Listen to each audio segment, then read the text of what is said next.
Buenas tardes, somos el equipo 3 de la materia Cuidados Paliativos de la doctora Mariela Calzada de la Maestría de Tanatología Generación 28. Mi nombre es Ayuri Sánchez. Pamela Reyes. Verónica Aguilar. El objetivo de nuestra entrevista es adquirir más conocimiento de la persona entrevistada, que en este caso fue el doctor Ricardo Domínguez, vicepresidente del AMTAC. Ok, buenas tardes. Estamos aquí con el doctor Ricardo Domínguez Camargo, quien cuenta con las carreras de Psicología, Gerontología y Tanatología. Él es jubilado del jefe de Departamento de Psicología en el Hospital para Enfermos Crónicos, que es el doctor Gustavo Vaz Prada. Asimismo, actualmente tiene 28 años en lo que es la tanatología y 36 años practicando este tipo de servicio. Bueno, muchas gracias por estar con nosotros, doctor, se lo agradezco. Al contrario, me da gusto poder estarlos apoyando en esta entrevista y es un honor para mí contestar sus preguntas. Mil gracias, doctor. Bueno, pues empezamos. En primera instancia, ¿qué nos puede decir referente a la muerte? ¿Usted qué concepto tiene de esta palabra? Bueno, la muerte como tal es uno de los momentos más trascendentes del hombre, porque si bien el hombre puede tener diversos momentos difíciles, complejos, felices o infelices, a lo mejor se reducirían a tres: el nacimiento, la reproducción y la muerte.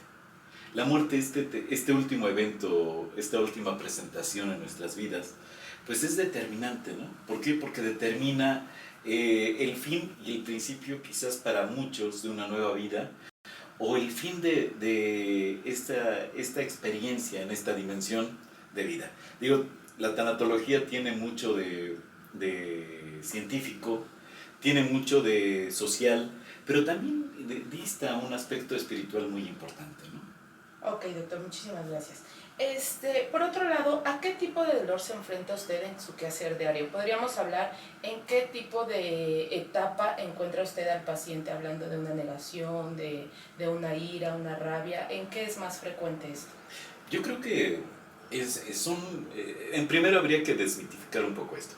Es decir, una persona puede lidiar con su dolor de diversas maneras y a veces en un mismo momento no alcanza a atinar si está más enojado, o está más triste, o está más temeroso ante la ausencia de un ser querido. Fíjate que antaño se pensaba que el proceso del dolor era como una serie de etapas que iban transcurriendo en el duelo de una persona, lo cual es muy esquemático. En la realidad no es cierto, o sea, la gente vive su duelo de manera diferente de acuerdo a muchas variables. Pero al mismo tiempo que te sientes triste, también te sientes amenazado, también sientes con dificultad para adaptarte o para relacionarte nuevamente cuando tienes una pena, cuando tienes un dolor. Entonces, pareciera ser que quizás las estrategias o los afrontamientos son los que podríamos observar en los pacientes que atendemos. Hay dos estrategias fundamentales que vive cualquier paciente. Uno es la evasión, es decir, buscar hacer cosas para reestructurar tu vida, o el contacto, el momento en que sientes la ausencia del ser querido y empiezas a sufrir o a tener reacciones emocionales ante esto. Pero estas dos emociones son contrarias, entonces la elaboración del duelo va ocupando ambas fuerzas en una sucesión que no es lineal, sino espiral, es decir, va evolucionando dinámicamente hacia adelante. Nunca como al principio, aun cuando la sensación del doliente es que me duele como si hubiera sido ayer, pero es un como si hubiera sido ayer, no como ayer. Entonces la gente de todas maneras va evolucionando, pero tiene momentos de ascenso y momentos en que vuelve a recaer, y que son parte de la solución. Una persona recae normalmente. Ok, doctor. ¿Usted con quiénes trabaja regularmente? Hablando de paciente, familia y equipo de salud, y asimismo, ¿a cuál de ellos usted siente más dificultad para trabajar? Más dificultad, bueno, para empezar la primera parte de la pregunta, efectivamente trabajamos con los las tres vertientes importantes en un proceso. En el trabajo clínico te vas a enfrentar con el equipo de salud, que es una parte muy importante del proceso, el paciente, que es el centro de la atención de todo, y la familia. Siempre, yo en la práctica privada, es más frecuente que trabajes paciente, familia. Pero en la práctica pública es diferente. Trabajas más con el equipo de salud, más tiempo con el equipo de salud. Y obviamente es el tanatólogo o el gerontólogo, el psicólogo o el psiquiatra, tienen que ir estableciendo las conexiones entre el equipo de salud, integrando a la familia para beneficio del paciente. Entonces, trabajas con todos. Yo pensar que uno de los tres sectores fuera más o menos difícil, yo creo que no. Yo creo que en algún momento cualquiera se vuelve difícil o complicado. Hay momentos en que en un proceso el equipo de salud está tronando o tiene conflictos a lo interno y esto repercute en su manera en que vive el complejo. Cuando una familia tiene altos neuroticismos también se complica. Una familia puede ser altamente complicada. ¿Qué crees? También los pacientes. Hay pacientes que te la pasas muy satisfactoriamente porque sientes que van evolucionando contigo, que estás para bien con ellos. Y hay pacientes que te sientes empantanado en el proceso y tienes que revisar y revisar de nuevo el proceso para saber qué es lo que se está atorando. Ok, doctor. Y en estas dos frecuencias que usted nos está mencionando, que ¿cuál es la que aborda más usted como tanatólogo? Actualmente estoy más en la práctica privada, en la práctica con el paciente y la familia generalmente. A veces me llama la familia para elaborar el duelo, a veces el centro es el paciente. Cuando es la familia es cuando está sobreviviendo ante una muerte. Complicada o no, está sobreviviendo una muerte. Híjole, ya hace un rato, que hace un par de años ya trabajo solo en lo privado. Pero fíjense que también en lo público, a veces la experiencia que me ha sucedido es que saben la experiencia que he tenido y voy a dar conferencias o entrenamientos a hospitales para el equipo de salud. Okay. De esa manera me relaciono con ellos. Ok. ¿Usted en qué momento considera que son necesarios los cuidados paliativos? Yo creo que cuando existe algunas características muy específicas del proceso, como son el hecho de que una enfermedad se vuelve incurable, cuando hay incurabilidad de la enfermedad, cuando esa enfermedad ya tiene cierta cronicidad, que se ha vuelto crónica, y cuando los datos que va arrojando el paciente indican que es una enfermedad terminal. Estos factores hacen que podamos pensar en que el recurso más óptimo para el paciente pues, es el hacer que la vida de él no caiga en riesgo de vida, sino que tenga el máximo confort en el tiempo que sea, el máximo confort. No tratando decía Luciano de Crescenzo, no tratando de alargar la vida, sino ensancharla, ¿no? Hacer que la gente pueda ir más confortable en ese proceso final. Ok, y en esto usted actualmente, ¿qué es lo que más se le ha dado? ¿Que venga el paciente como tal o que la familia le solicite el apoyo? Es más frecuente que la familia lo haga, Es más frecuente que la familia lo haga. La familia solicita la ayuda y la atención que tiene es a partir de las necesidades propias de la familia. Para usted, ¿qué significa poder proporcionar cuidados paliativos, apoyo tanatológico o un acompañamiento hacia la persona? Los cuidados paliativos son quizás más integrales, porque obviamente implican los aspectos médicos, los aspectos psicológicos, los aspectos sociales y obviamente el trabajo interdisciplinario de estos tres servicios. Entonces, los cuidados paliativos, bueno, hoy en México recién empiezan. Nosotros tenemos quizás 3-4 años que en el Hospital de Crónicos se abrió la primer área de cuidados paliativos en México. ¿Hace cuánto tiempo? Hace como 4 años. 4 años. Ok. Doctor, ¿qué cambios ha visto usted en el paciente y en la familia al recibir los cuidados paliativos? Hay una anécdota muy curiosa, fíjate. Ahí en el área de cuidados paliativos en el hospital, las enfermeras tuvieron a bien abrir un un cuaderno en el cual les pedían a los pacientes, los familiares de los pacientes que habían estado, que nos dijeran un comentario, ¿no?, de cómo había estado el servicio. Fíjate que lo muy satisfactorio era que la mayoría de los familiares hacían una muy buena evaluación del trabajo tenido. Es decir, pues no significa que vaya a salir adelante tu paciente, que vaya a vivir, pero que puedas vivir ese proceso de manera humana, cercana, resolviendo necesidades, es algo que nunca terminan de agradecerte las familias. Ha sido y fue muy enseñante para mí el área. El área es muy emotiva, muy humana, y yo creo que es perfectamente la humanización de la medicina, los cuidados paliativos. Sí, sin duda. ¿Usted cree que haya excepciones donde no se debe dar un acompañamiento al paciente y a la familia? Yo creo que habrá momentos, más que excepciones. Es decir, quizás no es que no se le, yo no creo que no se le deba dar, yo creo que una persona puede tener asistencia paliativista y tanatológica en cualquier caso, pero habrá momentos en los cuales no es lo más apropiado.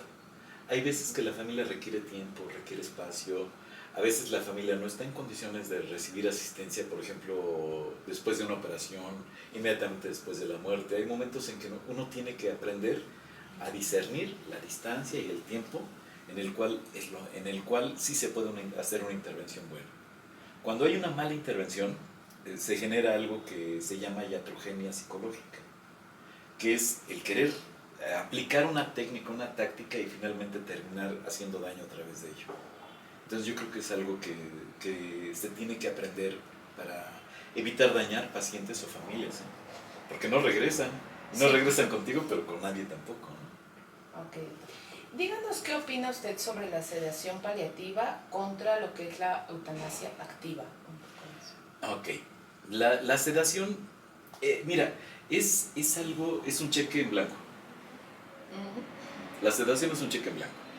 Cuando un paciente se siente angustiado o la familia se siente angustiada ante un dolor que pueda considerar intolerable, ¿qué crees? La sedación implica un cheque al portador, implica el que si no soporto, sométanme a sedación.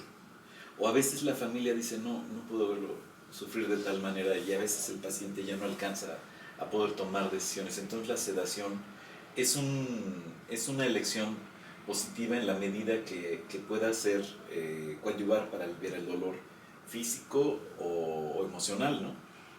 Yo creo que es muy importante la aplicación de esto, ¿no? No creo que sea a favor o en contra una de otra, sino yo creo que ambas son válidas en la medida que el trabajo que se realice en relación a los tres vectores del trabajo, que como tú dijiste, son la familia, el equipo de salud y el paciente. Cuando hay un acuerdo, no hay ningún problema para aplicar una estrategia de este tipo.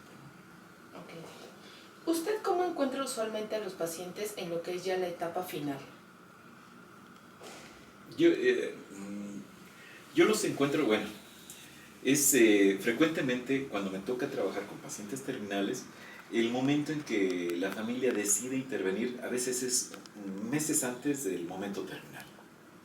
Y entonces, muy frecuentemente las intervenciones son en un momento en que el paciente está en una fase responsiva, en que puede responder activamente.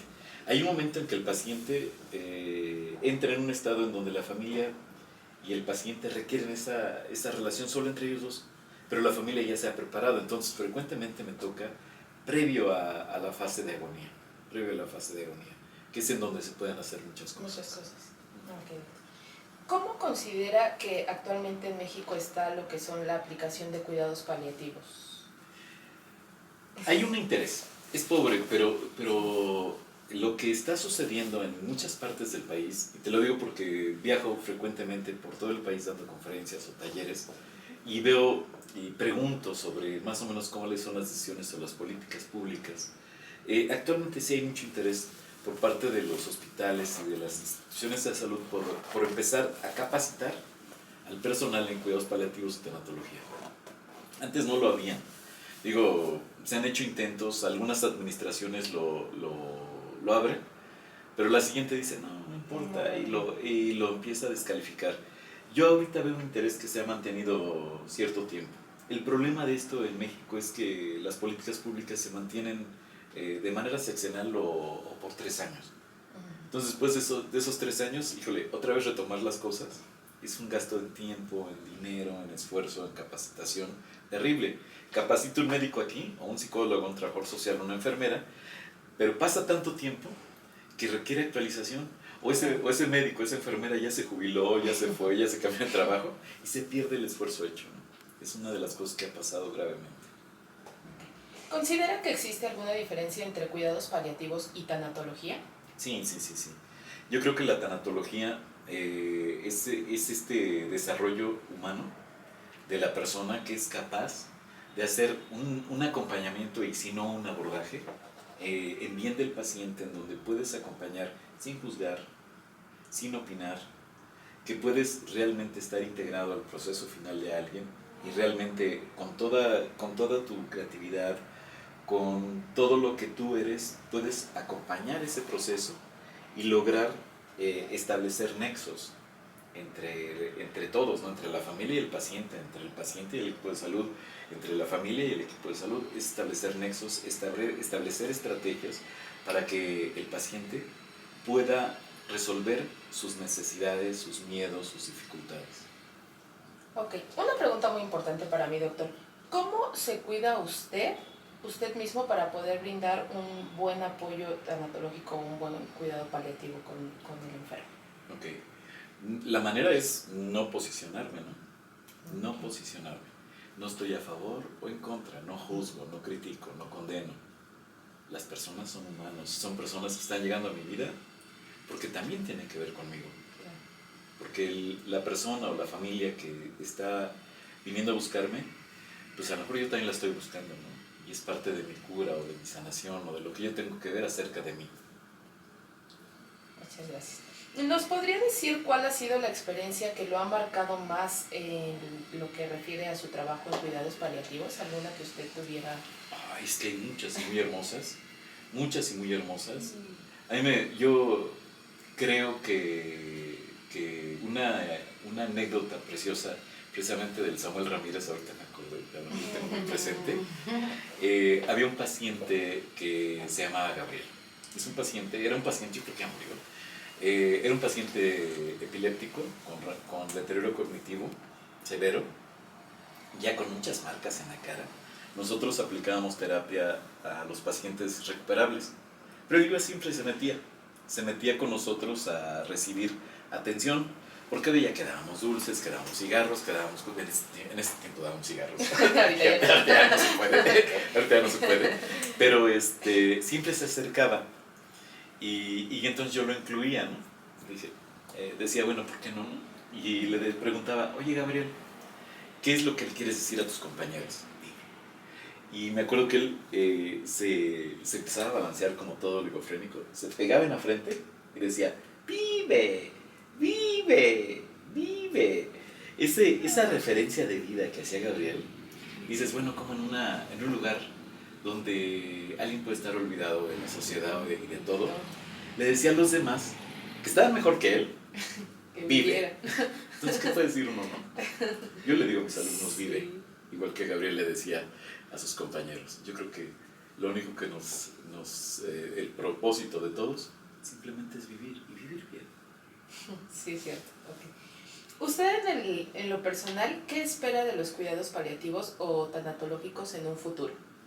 Bueno, yo espero sí tener alguien que probablemente me pueda acompañar a mí en lo personal, si me preguntas eso. Yo espero que haya la coherencia en salud de hacer lo correcto para evitar el dolor, para dar confort, para dar alivio, para acompañar espiritualmente. Y yo creo que lo que estamos haciendo ahorita, pues estamos haciéndolo por los demás, pero también lo está haciendo uno por uno mismo, ¿no crees? Claro, sí, sin duda. Bueno, doctor, y ya para poder concluir, ¿qué podría recomendar a los profesores que estamos en proceso de información y que próximamente estaremos abordando este tipo de pacientes, tanto pacientes, familia y lo que es el equipo médico? Yo creo que tiene es un factor muy importante porque hay que hacer psicoeducación, hay que hacer tanatoeducación. porque en la medida en que las sociedades, las comunidades socialicen conceptos nuevos, tengan creencias nuevas, que puedan estructurar de manera diferente para relacionarse, ¿qué crees? Vamos a tener una nueva forma de ser y una nueva forma de relacionarnos. Felicidades. Sin duda. Bueno, pues le damos las gracias al doctor Ricardo por su apreciable tiempo y asimismo por habernos brindado un poco de sus conocimientos y en el abordaje del tema tan importante que son los cuidados paliativos.